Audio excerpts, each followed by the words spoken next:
Hello and welcome to Reaction Check. Thank you so much for clicking on this video. We are watching Who Are Tamil People. This is a highly requested video on the channel. A lot of people wanted me to actually watch this.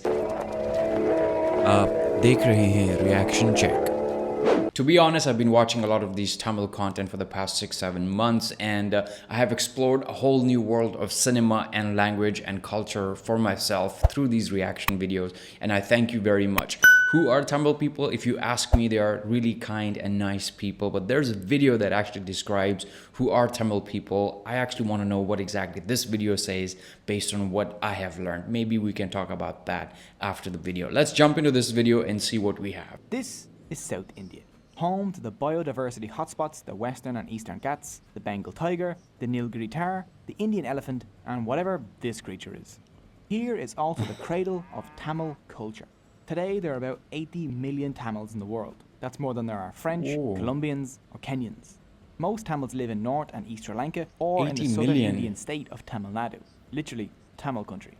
Tamil Nadu is now a state in modern India, but for thousands of years, Tamilakam, or the homeland of the Tamils, was much larger and ruled by independent kingdoms. Tamil culture is the last surviving classical civilization because they've managed to keep their beliefs, culture, and language intact for over 2,000 years. But who are the Tamils? What is their story? And what does it have to do with $700 billion gold in coconuts? Well, let's find out. What?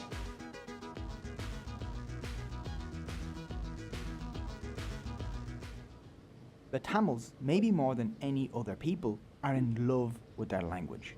Tamil writing has been dated as far back as the 6th century BCE, from the archaeological site Kairari in India, and from the 2nd century BCE at Punakari in Sri Lanka, making it one of the oldest datable languages still in use. I know about these. Tamils often call their language Tamartai, which means the Tamil mother. It's more important to the Tamil identity than land, race, or religion. If you want to have the most intense conversation of your entire life, just go ask a Tamil person anything about the Tamil language. Tamils also take pride in the independent origin of their language. See, you can roughly divide India linguistically in half. North Indians generally speak languages descended from Sanskrit, an Indo-European language. This language family stretches from North India all the way over to Iceland. South Indian languages like Tamil belong to a completely unrelated language family called Dravidian. Unlike Sanskrit, which, like Latin, is no longer spoken, modern Tamil survives as a living language for millions of speakers. Dravidians do not like it when North India tries to push its culture or language on the South. The earliest clear evidence of Tamil people are urn burials dating from around 1000 BCE at Adich and Alor. Amazingly, they found evidence there of the worship of a god with a trident and a peacock, very like the Hindu Tamils' favourite god today, Murugan. But the Tamils really leap into world history when the Maurya Emperor Ashoka mentions the unconquerable southern Tamil kingdoms in his rock inscriptions made between 273 and 232 BCE, which is impressive when you consider the fact that the Maurya Empire essentially conquered everything else.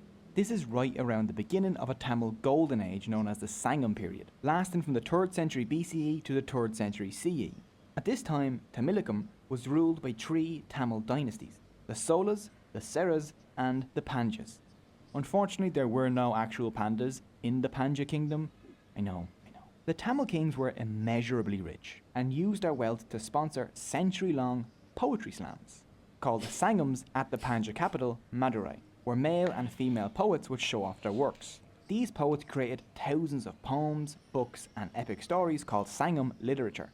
Sangam literature is unique in how it doesn't seem to belong to any single class or religion. It was written by and concerns Hindus, Jains, men, women, farmers, kings, pandas, non-pandas, and everyone in between.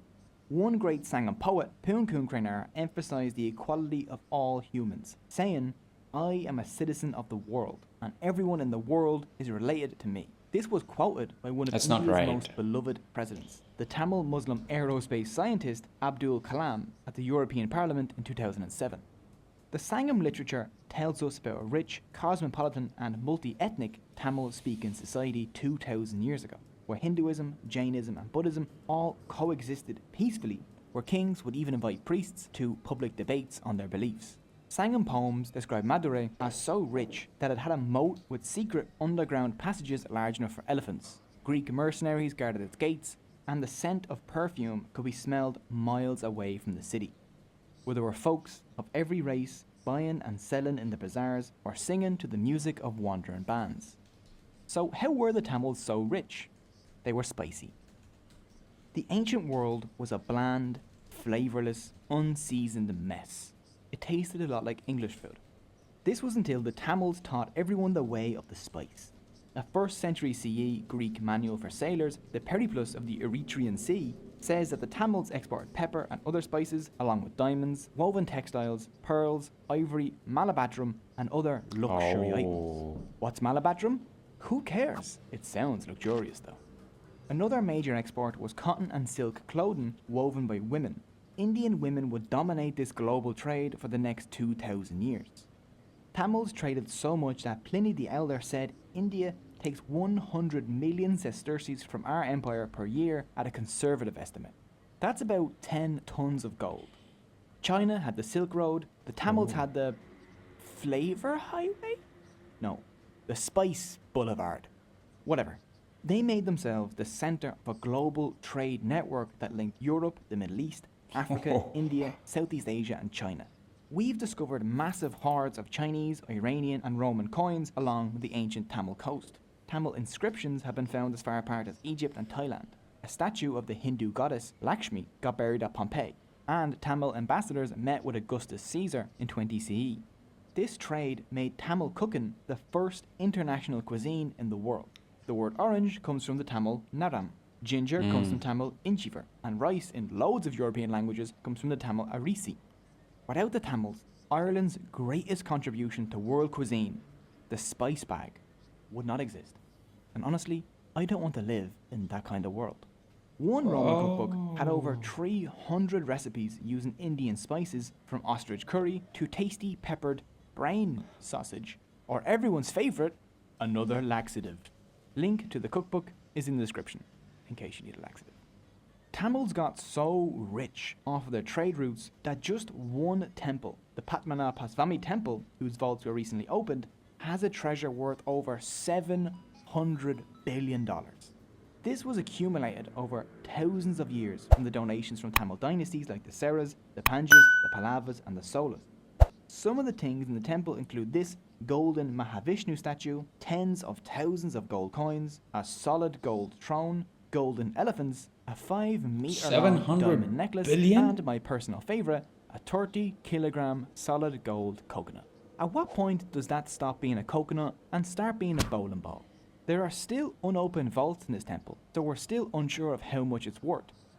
Tamil merchants, monks and craftspeople worked across Southeast Asia and lived in small communities there. Tamil merchants didn't just trade pepper with Southeast Asia, they traded the spiciest thing of all, ideas.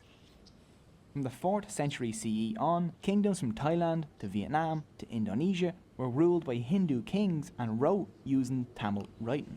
Modern Khmer, Javanese and Thai scripts all descend from the Tamil Pallava script.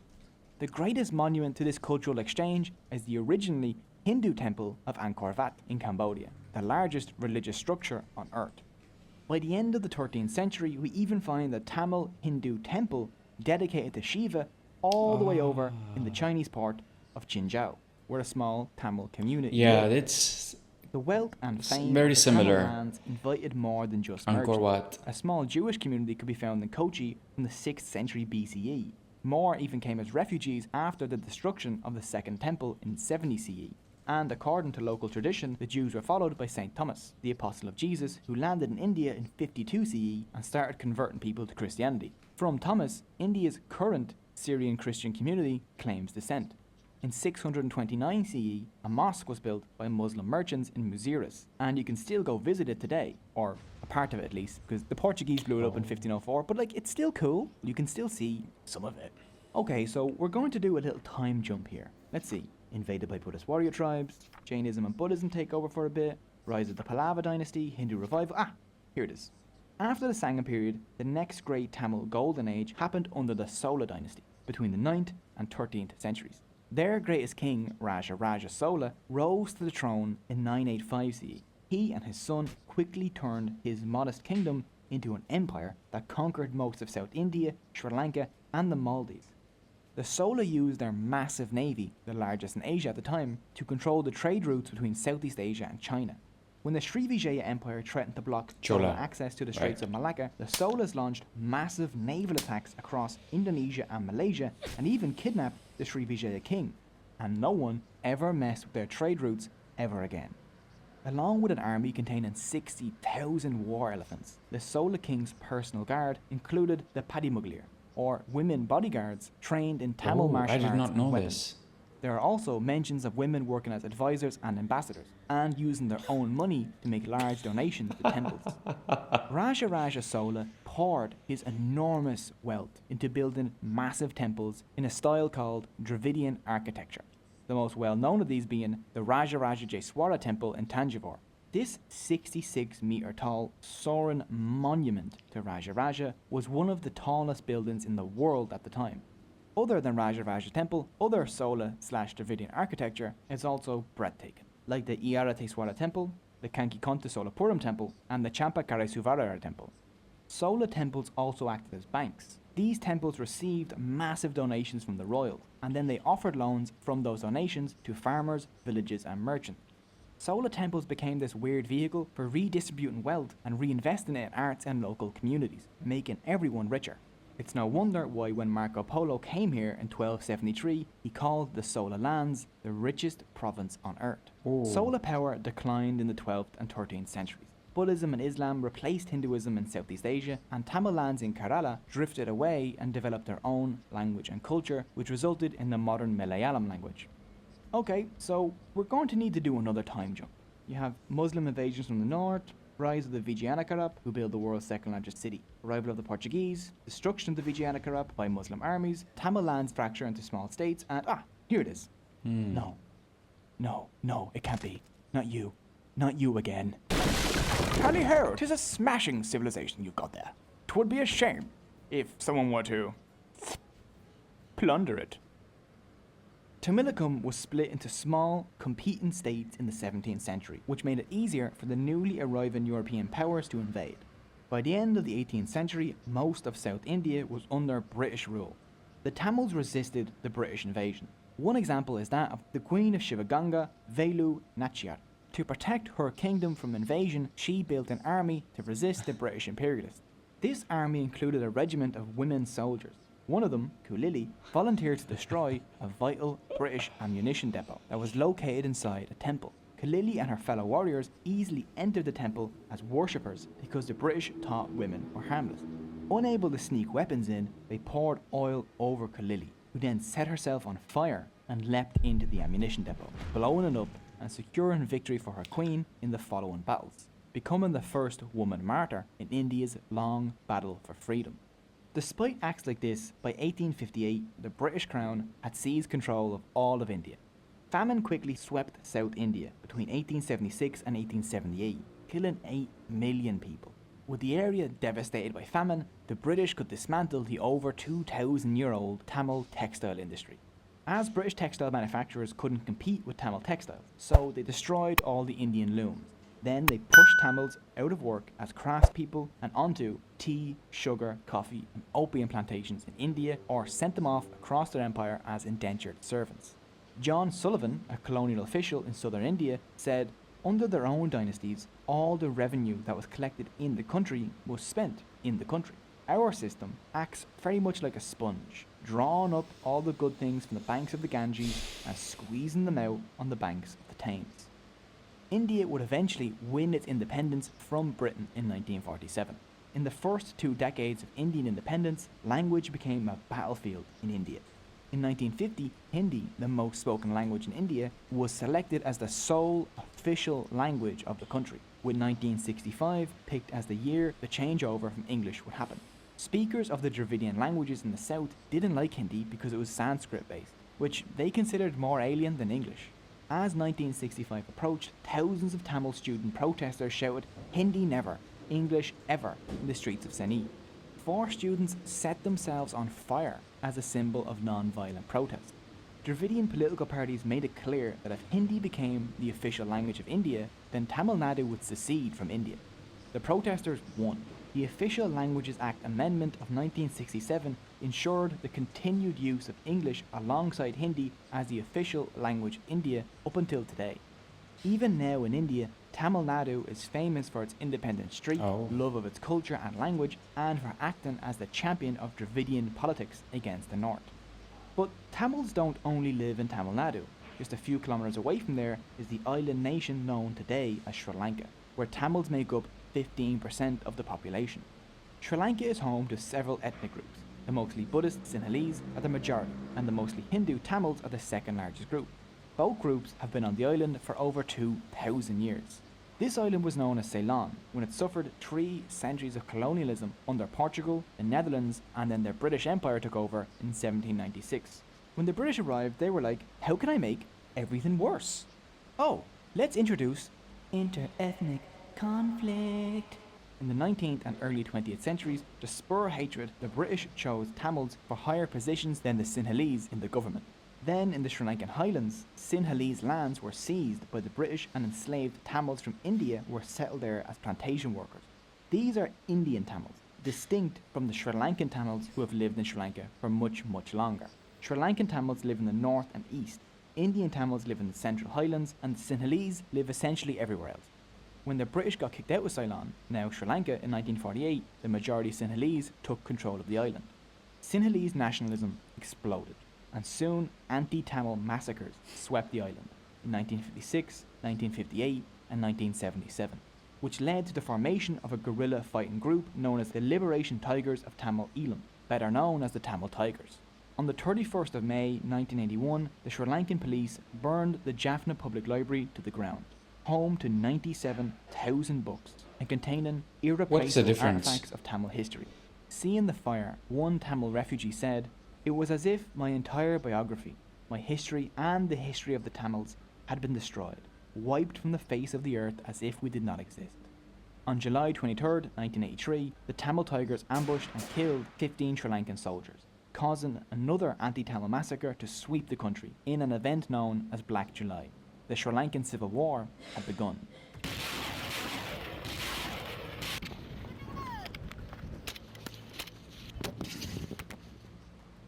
The Tamil Tigers were fighting for an independent Tamil nation in the Tamil parts of the island. As the war dragged on over decades, the Tamils became infamous for inventing the explosive suicide vest and for carrying out a suicide bombing campaign across Sri Lanka. The Sri Lankan army retaliated with brutal attacks against the Tamil Tigers, which mostly resulted in the deaths and displacement of tens of thousands of innocent Tamil civilians. The Sri Lankan state is still undergoing investigations for committing a genocide against the Tamils. This bloody war dragged on for 26 years, until the 18th of May 2009, when the leader of the Tamil Tigers, V. Pirapakaran, was killed and the Tigers surrendered. The war took the lives of over 100,000 people, with 40,000 Tamil civilians being killed in the final few months of the war. These are rough estimates because a proper investigation hasn't been done. The war caused a mass exodus of Sri Lankan Tamil refugees to India, Australia, Europe and North America. Today around 8 million Tamils live outside of India and Sri Lanka. From the 19th century onwards, they went as indentured labourers across the British Empire, especially to Malaysia, Singapore, South Africa, Fiji, Mauritius and the Caribbean, where many have kept their Tamil identity. Tamil is actually an official language in Singapore and Malaysia. Well, I think now it's time to take a look at Tamil culture. Religion. Today about 88% of the Tamil population of Tamil Nadu are Hindus, 6% are Christians, 5.8% are Muslims, and Jains, Buddhists and Sikhs make up the rest. The most important Tamil festival is Thai Pongal, a harvest festival dedicated to the Hindu sun god Surya that usually occurs on the 14th of January. This festival is celebrated by all Tamils regardless of religion though. Pongal means to boil or overflow and refers to the traditional dish of new harvest rice boiled in milk with raw sugar. Pongal celebrations include decorating cows, ritual bathing, parades, prayers, dances, creating art and getting together with friends and family and exchanging gifts. During Pongal in Tamil Nadu, you might also see a Jallikutta. In this over 2,000-year-old sport, an Indian bull is released into a crowd of people, and men attempt to grab the hump on the bull's back with both arms and hang onto it for as long as possible, attempting to bring the bull to a full stop, thus taming the bull. If they do so, they get a prize. If no one tames the bull, the owner of the bull gets a prize. There have been many attempts to ban this sport in recent years, which has caused massive popular backlash. Another interesting Tamil holiday is a May festival of the god Aravan, who is worshipped by transgender people called Terunar in Tamil. At this annual festival at Kovakam, you'll see ceremonial marriages between festival goers and the god Aravan, along with beauty pageants and dances hosted with the support of the Tamil Nadu government. In 2008, Tamil Nadu became the first state in India to allow people to legally identify as a third gender. Arts.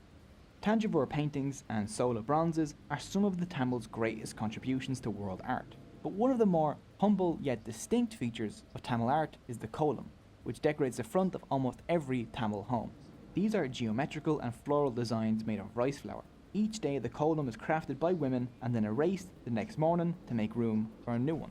Today in Tamil Nadu, huts to 5-star hotels will all have a kolam.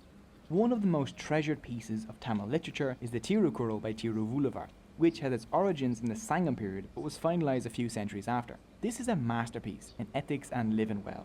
The Tirukural is made up of 3 books of wise sayings on virtue, wealth and love, all delivered in quick 2-line poems. For example, the greatest virtue of all is non-killing. Truthfulness cometh only next. It also just stops midway and talks about how to build good forts, and I'm always down for some fort talk. Charity and kindness are also key aspects, and it emphasises non-violence and vegetarianism. Avoidance of killing and eating the meat of even one animal is more meritorious than 1,000 sacrifices. The Tirukural is vital to Tamil culture. It pops up in songs, films and books. Every bus in Tamil Nadu is legally obligated to have a verse from the Tirukural on it. One of the Tamil's most famous dances is Bharatanatyam. This dance tells a story through complicated mudras, or hand gestures, facial expressions and body posture. It also just looks incredible.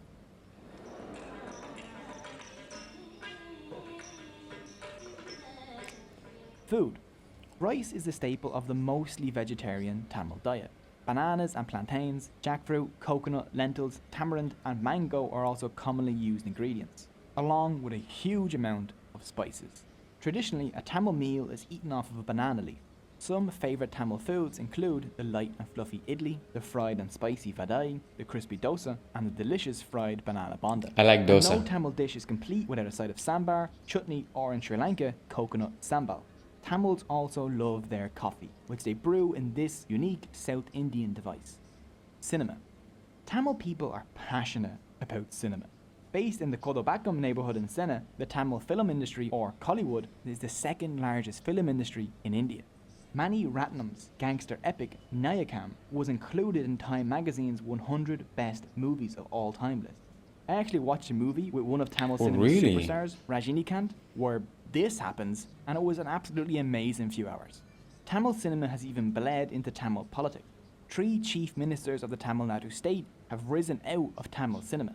Tamil cinema acts as a way for Tamils to preserve their independent and original culture by producing films in the Tamil language based on Tamil ideas and culture. I have to be honest here, there were some things that I already knew through these only through these reaction videos I was able to actually explore this wonderful culture. But some of the things that really shocked me was the temple made out of gold, and there are some vaults that the previous kingdoms have actually over hundreds of years they've contributed their gold, and recently a vault was opened and had like $700 billion worth of gold. I think it was 700 million or billion, I'm not sure, but that's a lot of money. But it was great to actually see this documentary, how it started with the history of the Tamil people, where the Tamil language or civilization started, and what were the invasions like, and how it evolved, and what it is right now,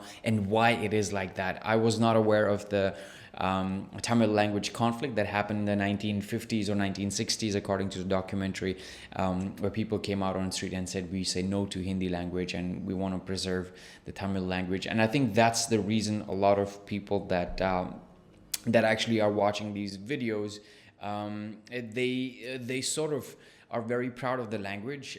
I may not be able to understand that, but I think after watching this, I sort of have an understanding of why it is like that, and why people are so proud of all the things that are happening.